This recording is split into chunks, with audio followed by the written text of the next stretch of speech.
ఇక చేసేదేవీ లేక డైరెక్టర్ వచ్చేంత వరకు రెస్ట్ తీసుకుందామని జాహ్నవి బెడ్రూమ్లోకి వెళ్ళింది.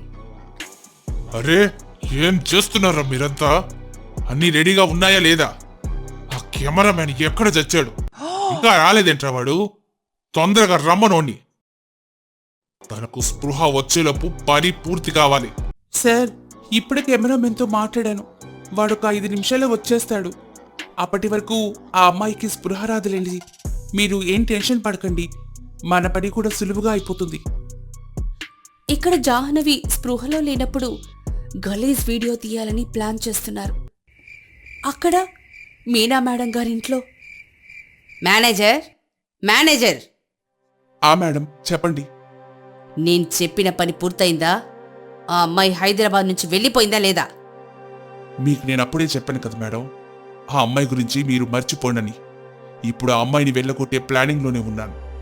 ఆ అమ్మాయి జ్యూస్ తాగితే చాలు, రేపు పొద్దున సూర్యుడు ఉదయించేసరికి ఏడ్చుకుంటూ తన మొహాన్ని దాచుకుని ఇక్కడి నుంచి శాశ్వతంగా వెళ్ళిపోతుంది.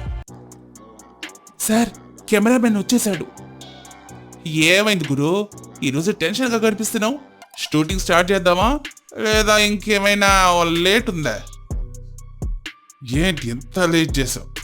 ఆ అమ్మాయి ఎలా ఉందనుకున్నావు? నువ్వెంత లేట్ చేస్తే ఎలా? ఈరోజు రాత్రంతా అమ్మాయి వీడియో తీయాలి. ఒక పెద్ద పార్టీ మనకు చాలా డబ్బులు ఇస్తుంది. ఈ పని మనం పూర్తి చేస్తే. పద పద, తొందరగా పద, ఇంకా లేట్ చేయొద్దు. ఆ దొంగ ప్రొడ్యూసర్ కెమెరామెన్ని తీసుకుని షూట్ చేయాలని బెడ్రూమ్కి వెళ్ళగానే అక్కడ జాహ్నవి లేదు. ఈ అమ్మాయి ఎక్కడికి వెళ్ళిపోయింది? ఏ రాము, నువ్వు అమ్మాయికి ఇచ్చిన జ్యూస్లో మత్తు మందు కలపలేదా?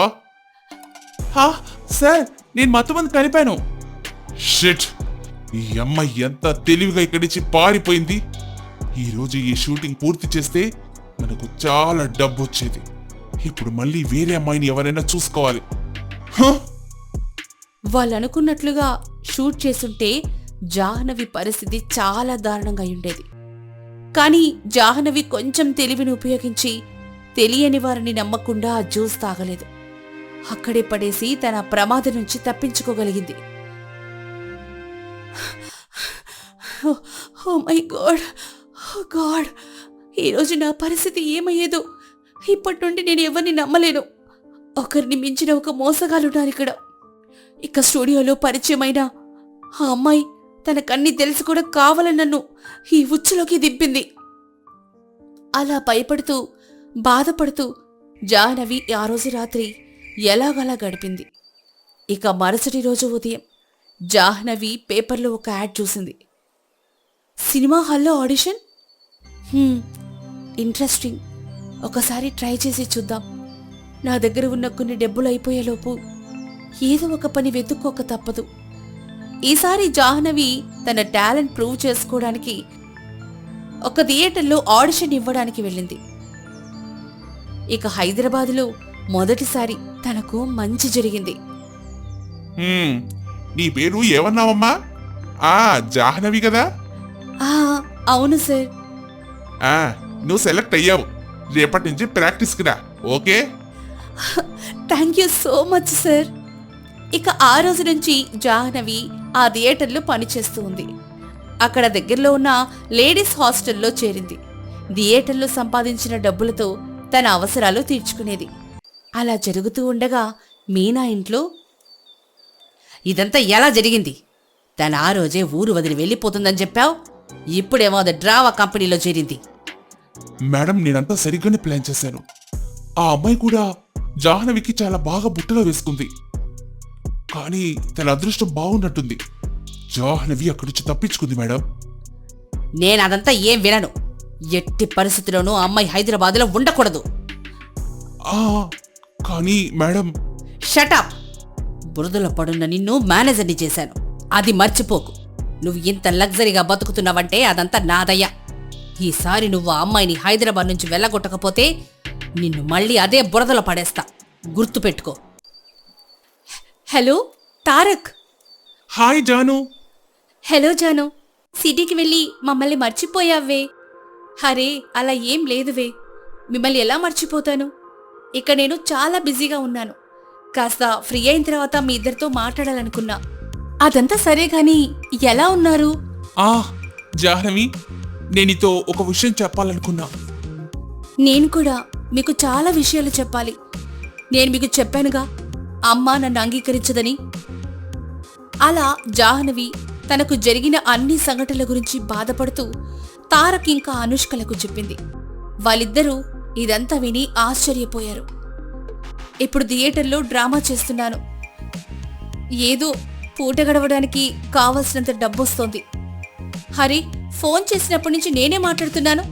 తారక్, నువ్వేదో చెప్పాలన్నావు, ఏంటది? అది మరి అంత ఇంపార్టెంట్ విషయం ఏం కాదులే, మళ్ళీ ఇంకెప్పుడైనా చెప్తాను. తారక్ ఈసారి కూడా తన మనసులో ఉన్న మాట జాహ్నవికి చెప్పలేకపోయాడు. ఏ మొద్దు, ఈసారి కూడా నీ ప్రేమ గురించి చెప్పలేదేంట్రా? ఛీ, నువ్వింత మరీ పిరికొడు అనుకోలేదు. అలా ఏం లేదను. పాపం జాను అక్కడ అన్ని కష్టాలు పడుతుంటే నేను ప్రేమిస్తున్నానని ఎలా చెప్పను? నువ్వే చెప్పు. ఇక హైదరాబాద్లో జాహ్నవి డ్రామా కూడా చాలా బాగా జరుగుతోంది. అలా ఒకరోజు, అందరు వినండి, రేపు మన డ్రామా చూడడానికి చాలా పెద్ద పెద్ద డైరెక్టర్, ప్రొడ్యూసర్స్ అందరూ వస్తారు. మీరందరూ యాక్టింగ్ లో జీవించాలి. వాళ్ళందరూ మీ యాక్టింగ్ చూసి ఇంప్రెస్ అవ్వాలి. Yes sir. Yes sir. Theatre owner చెప్పినట్లుగా అందరూ చాలా బాగా డ్రామా చేశారు. థియేటర్లో ఉన్న అందరూ డ్రామా చాలా బాగా చేశారని మెచ్చుకున్నారు. Excuse me. Yes sir. నేను ఫేమస్ ప్రొడ్యూసర్ నాగా. తెలుసు సార్. మీరు ప్రొడ్యూస్ చేసే అన్ని మూవీస్ చూశాను, చాలా బాగుంటాయి. స్టేజ్ మీద నీ యాక్టింగ్ చూశాను, నువ్వు చాలా బాగా చేసావు. మా మూవీలో క్యారెక్టర్కి నువ్వు కరెక్ట్గా సెట్ అవుతావు. నీకు ఓకే కదా? అది సార్. వెల్, ఇదిగో నా విజిటింగ్ కార్డ్ తీసుకో. నువ్వు రేపు పొద్దునొచ్చి ఆఫీస్ దగ్గర కలు. Okay, thank you sir. Famous producer అయిన నాగగారు జాహ్నవి తన విజిటింగ్ కార్డ్ ఇచ్చి వెళ్ళిపోయారు. కానీ జాహ్నవి మనసులో కంగారు మొదలైంది. లేదు లేదు, నేను ఎవరిని నమ్మలేను. ఇక్కడ అందరూ ఒకరిని మించిన ఒకరు మోసగాళ్ళున్నారు. ఎవరి స్వార్థం వారిది. నేను థియేటర్లోనే మంచిగా ఉన్నాను, అట్లీస్ట్ సేఫ్గా ఉన్నాను. ఏమో, ఈ ప్రొడ్యూసర్ కూడా ఆ రోజు రాత్రి జరిగినట్లు నాతో ఏదైనా తప్పు పనులు చేయడానికి ప్లాన్ చేశాడేమో. నా తోడుగా ఎవ్వరూ లేరు. ఇంత పెద్ద సిటీలో నేను ఒంటరిగా మిగిలిపోయాను. జాహ్నవి, నేనున్నా కదా నీకు తోడుగా. జాహ్నవి ఆ కొత్త ప్రొడ్యూసర్తో పనిచేయడానికి ఒప్పుకుంటుందా? ఈ ప్రొడ్యూసర్ అయినా జాహ్నవిని హీరోయిన్ చేస్తాడా, లేకపోతే జాహ్నవి ఇంకా పెద్ద ప్రమాదంలో పడుతుందా? జాహ్నవి తల్లి మీనా తనను హైదరాబాద్ నుంచి వెళ్ళగొట్టడానికి ఇంకా ఎన్ని కుట్రలు చేయనుంది? ఇదంతా తెలుసుకోవడానికి మా నెక్స్ట్ పార్ట్ చూడడం మర్చిపోకండి. ఇప్పటి వరకు మీరు మా ఛానల్ని సబ్స్క్రైబ్ చేసుకోకుంటే వెంటనే సబ్స్క్రైబ్ చేసుకుని బెల్ ఐకాన్ని నొక్కండి. నమస్తే. ఈ స్టోరీ మీకు ఎలా అనిపించిందో లైక్, షేర్ అండ్ కామెంట్ ద్వారా తెలియజేయండి.